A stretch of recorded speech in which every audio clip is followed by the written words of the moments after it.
Nice, said Florence. Thank you, said Mr. Rusty.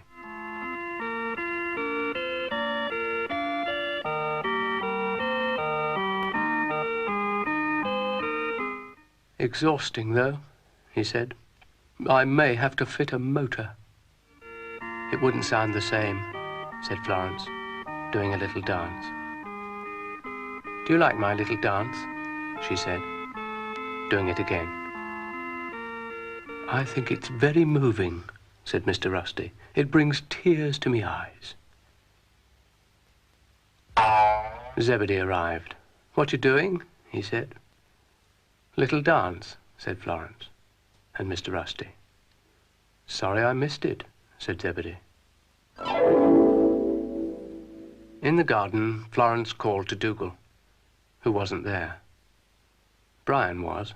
I am shattered and destroyed, he said. Why? Why? I'll tell you why. My shaggy chum has deserted me for another. Another snail? Said Florence. No, no, worse than that.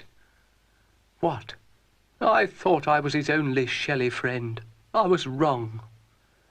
Brian, said Florence, you must take a grip on yourself and tell me all.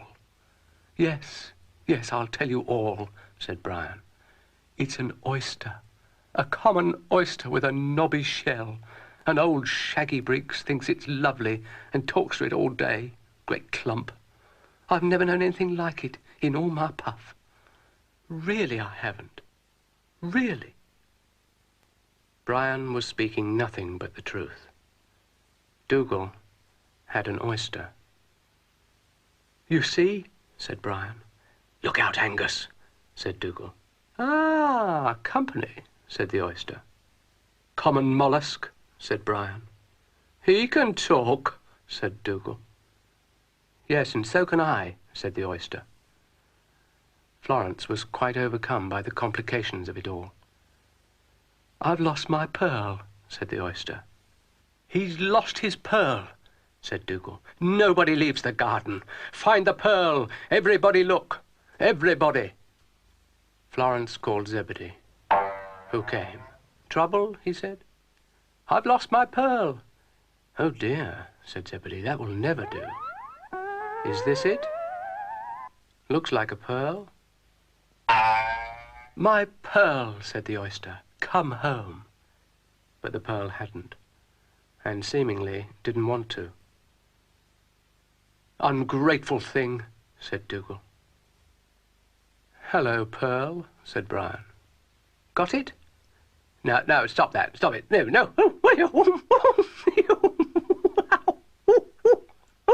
Oh.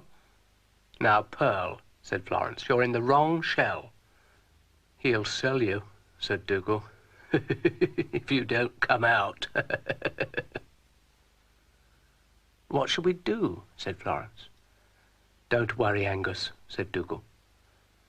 Florence called again, and Zebedee came back. Yes? Florence explained the pearl was lost again. Well, said Zebedee, you'd better find it, hadn't you? Yes, said Florence. Why don't you go back to Colchester, said Brian. Whitstable, said the oyster. I'll see you later, said Dougal. Fair weather, friend, said Brian. Good night, Angus.